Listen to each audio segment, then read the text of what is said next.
Hello friends, educational Vande Mataram channel में आप सभी का स्वागत है। आज हम यूपी पेट के प्रीवियस ईयर के क्वेश्चन पेपर को सॉल्व करने जा रहे हैं। चलिए वीडियो को शुरू करते हैं। यूपी पेट के प्रीवियस ईयर में आज हम जीएस के पोर्शन को कंप्लीट करेंगे। चलिए वीडियो को शुरू करते हैं। पहला क्वेश्चन है, भारत में शासन करने वाले दिए गए शासकों का कालानुक्रमानुसार सही क्रम क्या है? तो इसमें सबसे पहले जो थे अला इल्तुतमिश ने शासन किया। इसके बाद अलाउद्दीन खिलजी ने किया। इसके बाद शेरशाह सूरी ने किया। इसके बाद अकबर ने किया। चलिए देखते हैं कौन सा विकल्प सही होगा। तो यहाँ पर सही विकल्प बी होगा, चौथा, तीसरा और पहला। चलिए अगला प्रश्न देखते हैं। निम्न में से कौन से संत शिवाजी के समकालीन थे? तो इसका सही उत्तर है संत तुकाराम जो थे वह शिवाजी के समकालीन थे। चलिए अगला प्रश्न देखते हैं। बंगाल के प्रथम गवर्नर जनरल कौन थे? तो इसका सही उत्तर है बंगाल के प्रथम governor general option B Lord Warren Hastings को बनाया गया था। चलिए अगला प्रश्न देखते हैं। चरक संहिता संबंधित है। तो चरक संहिता यह चिकित्सा शास्त्र से संबंधित है, अतः ऑप्शन बी सही होगा। चलिए अगला प्रश्न देखते हैं। क्वेश्चन नंबर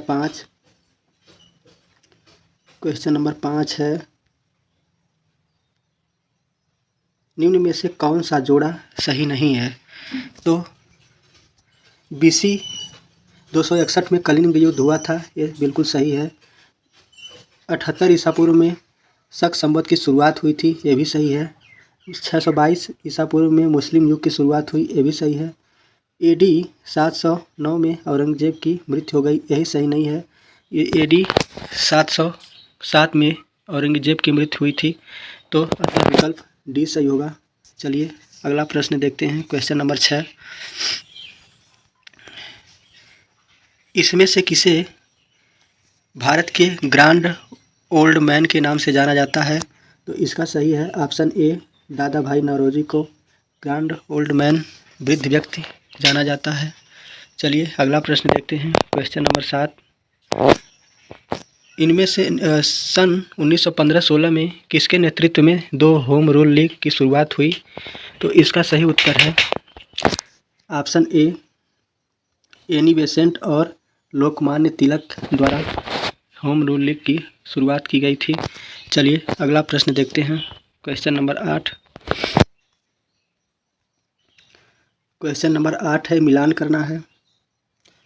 इसमें ब्रह्म समाज में समाज संस्थान दिया गया है एवं इसके संस्थापक दिया गया है। इसमें हमको मिलान करना है, तो चलिए मिलान करते हैं। ब्रह्म समाज के संस्थापक जो थे राजा राम मोहन राय थे।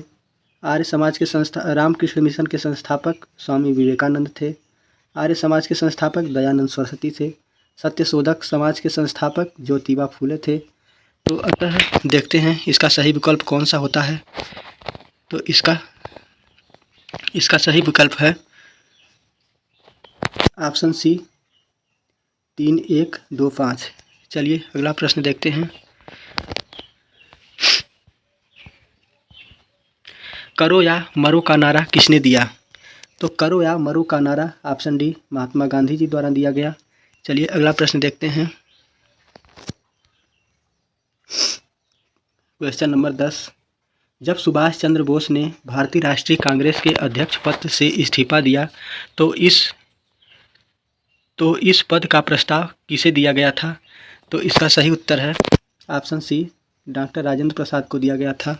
चलिए अगला प्रश्न देखते हैं। क्वेश्चन नंबर 11, सलालपन बिजली परियोजना किस नदी पर स्थित है?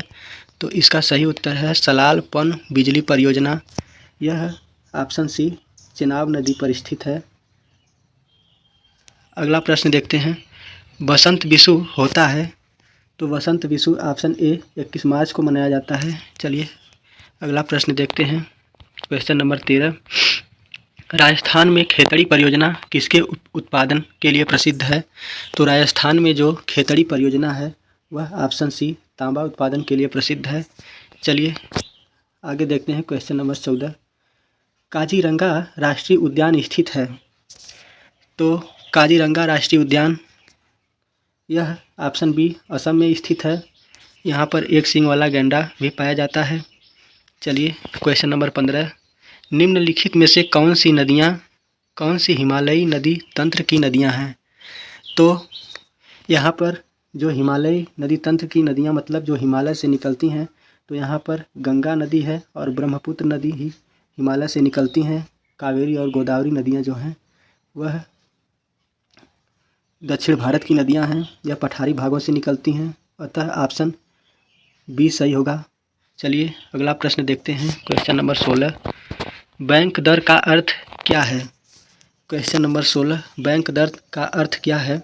तो इसका सही उत्तर है ऑप्शन डी देश के केंद्रीय बैंक द्वारा ली जाने वाली आधिकारिक ब्याज दर को बैंक दर कहा जाता है। तो बैंक दर वह होता है जिसे आरबीआई किसी अन्य बैंक को जिस रेट पर ब्याज देता है उसी को हम बैंक रेट या बैंक दर कहते हैं। चलिए क्वेश्चन नंबर 17 देखते हैं। Question number 17।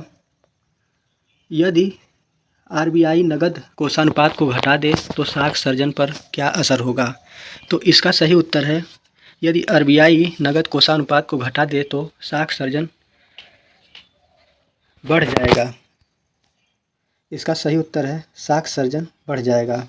चलिए अगला प्रश्न देखते हैं क्वेश्चन नंबर 18। इनमें से किस प्रकार के अर्थव्यवस्था में संसाधनों पर निजी अधिकार होते हैं और आर्थिक गतिविधियों का मुख्य उद्देश्य लाभ अर्जित करना होता है? तो इसका सही उत्तर है ऑप्शन ए पूंजीवादी अर्थव्यवस्था होती है जो अमेरिका में पाई जाती है। चलिए क्वेश्चन नंबर 19 देखते हैं। 100 रुपये के नोट पर किसके द्वारा हस्ताक्षर होता है? तो इसका सही उत्तर है ऑप्शन ए आरबीआई के गवर्नर द्वारा 100 रुपये के नोट पर हस्ताक्षर किया जाता है। चलिए क्वेश्चन नंबर 20 को देखते हैं। फेमा का पूर्ण रूप क्या है? तो फेमा जो है यह अर्थव्यवस्था से संबंधित एक शब्द है। इसका अर्थ होता है फॉरेन एक्सचेंज। इसका अर्थ होता है फॉरेन एक्सचेंज मैनेजमेंट एक्ट। इसका अर्थ होता है फॉरेन एक्सचेंज मैनेजमेंट एक्ट। अतः आप विकल्प भी सही होगा। चलिए अगला प्रश्न देखते हैं क्वेश्चन नंबर 21। भारत के संविधान में जन स्वास्थ्य एवं स्वच्छता किसमें शामिल है? तो क्वेश्चन नंबर 21 का सही उत्तर है जन स्वास्थ्य एवं स्वच्छता राज्य सूची का विषय है, अतः राज्य सूची में शामिल किया गया है। चलिए क्वेश्चन नंबर 22 देखते हैं। भारत में पंचायती राज व्यवस्था इसके अंतर्गत रखी गई है। तो इसका सही उत्तर है ऑप्शन सी राज्य के नीति निर्देशक के तत्व के अंतर्गत पंचायती राज व्यवस्था का निर्माण किया गया है। चलिए अगला प्रश्न देखते हैं क्वेश्चन नंबर 23। शिक्षा का अधिकार एक मौलिक अधिकार है जो कि संबंधित है। तो इसका सही उत्तर है यह अनुच्छेद शिक्षा का मौलिक अधिकार अनुच्छेद 21A के अंतर्गत आता है। इसी में इसका 6 से 14 वर्ष के बच्चों को निःशुल्क एवं अनिवार्य शिक्षा देने का प्रावधान किया गया है, अतः विकल्प ये सही होगा। चलिए अगला प्रश्न देखते हैं क्वेश्चन नंबर 24। निम्नलिखित में से संविधान सभा में उद्देश्य प्रस्ताव रखा गया था? तो इसका सही उत्तर है ऑप्शन ए संविधान में सभा में उद्देश्य प्रस्ताव जवाहरलाल नेहरू द्वारा रखा गया था। चलिए क्वेश्चन नंबर 25 देखते हैं। भारतीय संविधान के किस अनुच्छेद में अल्पसंख्यकों के हित निहित हैं? तो इसका सही उत्तर है अनुच्छेद 29 में अल्पसंख्यकों के हितों का संरक्षण दिया गया है। चलिए अगला प्रश्न देखते हैं। 2 ठोस चालक में धारावाहक होते हैं। तो इसका सही उत्तर है ठोस चालक में धारावाहक होते हैं। ठोस चालक में धारावाहक इसमें उपस्थित मुक्त इलेक्ट्रॉन होते हैं, अतः विकल्प सी सही होगा। चलिए अगला प्रश्न देखते हैं क्वेश्चन नंबर 27। प्रकाश वर्ष किसके मापन की इकाई है? तो इसका सही उत्तर है प्रकाश वर्ष एक वर्ष में निर्वात में प्रकाश द्वारा चली गई दूरी को ही प्रकाश वर्ष कहा जाता है। अर्थात प्रकाश वर्ष बड़ी दूरी का मात्रक है। चलिए आगे देखते हैं क्वेश्चन नंबर 28। ब्लीचिंग पाउडर का रासायनिक नाम यह भी है। इसका सही उत्तर है क्वेश्चन नंबर 28 का विकल्प बी सही है, कैल्शियम ऑक्सी क्लोराइड CaCO2। अतः ब्लीचिंग पाउडर का यह रासायनिक नाम यही है, calcium oxy chloride. Question number 28 का विकल्प बी सही होगा। चलिए क्वेश्चन नंबर 29 देखते हैं। 18 कैरेट सोने में खरे सोने का प्रतिशत कितना है? तो क्वेश्चन नंबर 29 का सही उत्तर है 18 सोना जो होता है वह 24 कैरेट शुद्ध होता है। उसमें 18 कैरेट पूछ रहा है तो हम इसको लिख लेंगे 18 गुणे 100/24, 4 4 छक 24, 25 हो गया। 6 3 18 अर्थात 25 तियाँ 75%। अतः 29 का बी सही है। इसका सही उत्तर है 75%। इसका सही उत्तर होगा 18 कैरेट सोने में शुद्ध खरे सोने का प्रतिशत 75% है। संतरे में बहुतायत में पाया जाता है, तो इसका सही उत्तर है संतरे में बहुतायत में विटामिन सी पाया जाता है। ऑप्शन ए सही होगा। चलिए अगला प्रश्न देखते हैं। कितने भारतीय राज्य नेपाल से सीमा साझा करते हैं? तो कितने भारतीय राज्य हैं जो नेपाल से सीमा साझा करते हैं? तो इसका सही उत्तर है 5। ऑप्शन ए 5 राज्य हैं जो नेपाल से सीमा बनाते हैं, जैसे उत्तराखंड हो गया, इसके बाद उत्तर प्रदेश हो गया, उत्तराखंड हो गया, उत्तर प्रदेश, बिहार, पश्चिम बंगाल, सिक्किम। ये जो 5 राज्य हैं वह भारतीय राज्य जो हैं नेपाल से सीमा साझा करते हैं। चलिए क्वेश्चन नंबर 62 देखते हैं। निम्न में से कोस्टारिका किसकी राजधानी कौन सी है? कोस्टारिका की राजधानी कौन सी है?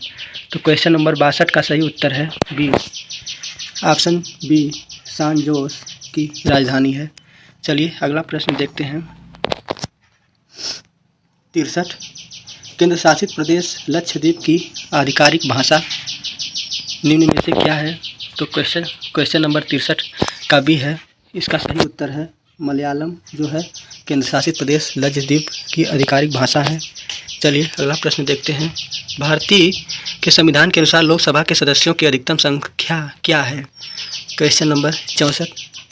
इसका सही उत्तर है भारतीय संविधान के अनुसार लोकसभा के सदस्यों की अधिकतम संख्या ऑप्शन डी 552 हो सकती है। चलिए क्वेश्चन नंबर 65 देखते हैं। हिंदी दिवस कब मनाया जाता है? तो इसका सही उत्तर है हिंदी दिवस ऑप्शन ए 14 सितंबर 1949 को हिंदी को अपनाया गया था, इसलिए हम प्रत्येक वर्ष 14 सितंबर को हिंदी दिवस मनाते हैं। चलिए क्वेश्चन नंबर 66 देखते हैं। इनमें से कौन सा देश सार्क का सदस्य नहीं है? तो क्वेश्चन नंबर 66 का विकल्प डी सही होगा। जो सार्क संगठन है उसका म्यांमार सदस्य नहीं है। चलिए अगला प्रश्न देखते हैं।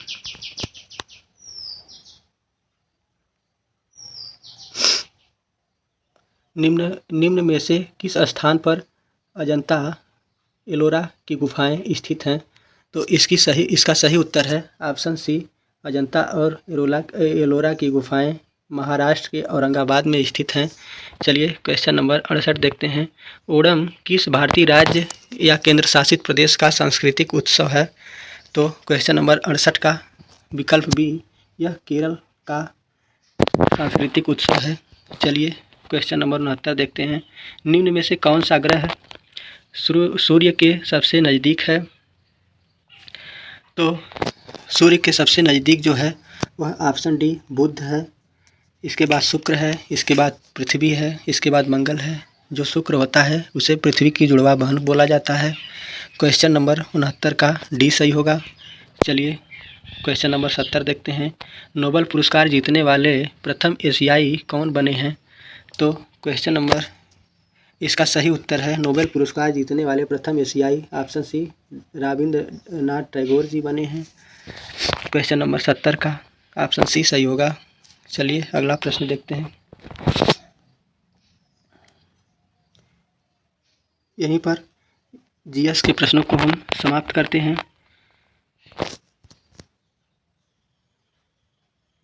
मिलते हैं अगली वीडियो में। हम हिंदी के सभी प्रश्नों को करेंगे तथा मैथ के प्रश्नों को हम अगली वीडियो में देखेंगे। तब तक के लिए धन्यवाद।